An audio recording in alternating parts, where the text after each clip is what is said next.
ဒီနေ့မှာဆိုရင်တော့ percent နဲ့ပတ်သက်ပြီး GD exam ရဲ့ subject တစ်ခုဖြစ်တဲ့ mathematical reasoning GD ဘက်မှာဆိုရင် percent နဲ့ပတ်သက်ပြီးတော့ဘယ်လိုချင်းကပ်ဖြည့်ရှင်းထားသလဲဘယ်လိုမျိုးရှင်းပြထားသလဲဆိုတော့ကိုလေ့လာကြမှာပဲဖြစ်ပါတယ်ကဲဟုတ်ပြီကျွန်တော်တို့လေ့လာကြည့်လိုက်ရအောင် GD ဘက်မှာဆိုရင် percent ကိုကျွန်တော်တို့ဘယ်လိုမျိုးအဓိပ္ပာယ်ဖွင့်ထားသလဲဆိုတော့ percent ဆိုတာဒီတဲ့နော် PSCN ဒီ percent ဆိုတာဒီတဲ့ refer to ရည်ညွှန်းပါတယ်တဲ့ဘာကိုရည်ညွှန်းလဲဆိုတော့ကြတော့ကျွန်တော်တို့ number of pass number of pass out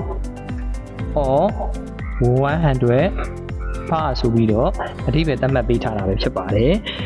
percent ဆိုတာ GD ဘက်မှာဘယ်လိုညွှန်းတယ်လဲဆိုတော့ percent refer to ဒီမှာဆိုတော့ equal ပေါ့နော်ညီမချင်းချထားတာဖြစ်တဲ့အတွက် number of pass out of 100 pass လို့ဆိုလိုတာပဲဖြစ်ပါတယ်ဒါလေးကဘာလို့ဆိုတာလဲဥပမာအဖြစ်ကြည့်လိုက်ကြရအောင်ဘယ်လိုဆိုလိုရလဲဆိုတော့ 25% လို့ပြောပြီးဆိုရင်အဲ့ 25% ဆိုတာဒီ 25 pass out of 100 ပါကိုဆိုလိုတာပဲဖြစ်ပါတယ်။ကဲဒါကိုကျွန်တော်တို့က fraction ပေါ့နော်အပိုင်းကိန်းကြီးနဲ့ပေါ်ပြမယ်ဆိုရင်25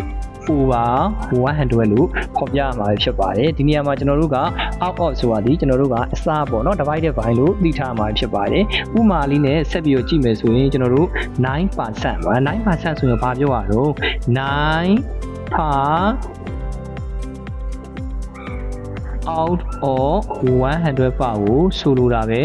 ဖြစ်ပါတယ်ဒါဆိုရင်ကျွန်တော်တို့က fraction အပိုင်းကိန်းအနေနဲ့ချကြည့်ကြည့်မယ်ဆိုရင်9 over 100ဆိုပြီးတော့ရမှာပဲဖြစ်ပါတယ်ဒါကြောင့် GD မဲ့ရဲ့ percentage ရဲ့သဘောတရားဒီလည်းပဲကျွန်တော်တို့မြန်မာသင်ရိုးမှာသိခဲ့ပြီးသားဖြစ်တဲ့ percentage ဆိုရင်100ပုံပုံရင်ဘယ်နှပုံလဲဆိုတဲ့အဓိပ္ပာယ်ပဲဖြစ်ပါတယ်။ကဲဟုတ်ပြီအဲ့ဒါဆိုတော့ကျွန်တော်တို့က percentage ရဲ့အခြေခံသဘောတရားလေးကိုသိသွားပြီဆိုရင် percentage ကိုဖြည့်ရှင်းဖို့အတွက်ပေါ့နော် SOLVING solving percent program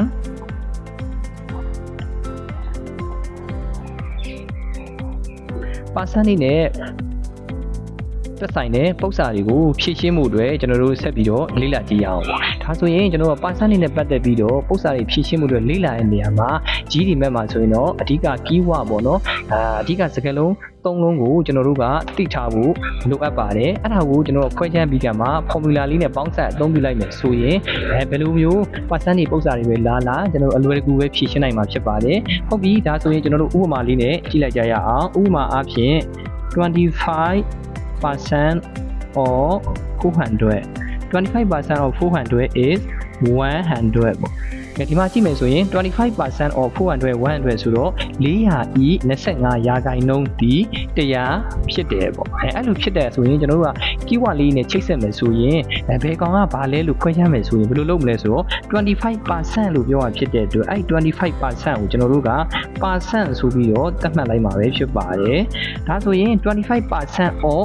400အဲ့400ဒီ400 ၏ 25 ရာခိုင်နှုန်းက100ဒါကြောင့်ဒီပုံစံမှာ400ဒီကျွန်တော်တို့400ဆိုတာဒီဟိုးပေါ့နော်တစ်ခုလုံးကိုကိုစားပြုတာပဲဖြစ်ပါတယ်ဒါဆိုရင်ကျွန်တော်တို့က400 ၏ 25 ရာခိုင်နှုန်းကမှ100ဖြစ်တာဖြစ်တဲ့အတွက်အဲ့100ဒီ400 ၏ ကျွန်တော်တို့အစိအပိုင်းလေးဖြစ်တာဖြစ်တဲ့အတွက်ဖဆိုပြီးတော့သတ်မှတ်မှာပဲဖြစ်ပါတယ်ဒါကြောင့် GD မဲ့မှာဆိုရင် percent နဲ့ပုံစံကိုဖြည့်ရှင်းဖို့အတွက်ကျွန်တော်တို့က percent ကိုဖဆိုတဲ့ဒီ keyword တွေကဘာတွေလဲဘယ်လိုချိတ်ဆက်တာလဲဆိုတော့ကျွန်တော်တို့ကသိထားဖို့လိုအပ်ပါတယ်ဆက်လက်ပြီးတော့ကျွန်တော်တို့ဥပမာလေးနဲ့ထပ်ပြီးတော့ကြည့်ရအောင်เนาะ 75% of $32 is $24ဒါဆိုရင်ကျွန်တော်တို့က 75% of $32 is $24လို့ဆိုတာဒီ$32 ၏ 85 ရာခိုင်နှုန်းဒီ$24ဖြစ်တယ်လို့ပြောတယ်ဒါဆိုရင်ကျွန်တော်တို့ကpercent ရဲ့ဟိုးရဲ့ပရဲ့အစိပ်ပိုင်းလေးတွေခွဲပြီးချင်းကပ်မှာဖြစ်တဲ့အတွက် percent ဆိုတာပါလေ 75% လို့ပြောမှာဖြစ်တဲ့အတွက် percent ဒီ75ဆိုတာရှင်းပါတယ်ဆက်ပြီးတော့ကြည့်မယ်ဆိုရင်ကျွန်တော်တို့ဟိုးကိုအလွယ်မှတ်ချင်တယ်ဆိုရင်တော့ကျွန်တော်တို့ပေါ့နော် 25% off အဲ့လိုမျိုး 25% off ဘယ်သူပေါ့နော်ဒီမှာဆိုလဲ25ဆို25ဒီမှာဆို75ဆို75% off လို့နောက်မှလိုက်တဲ့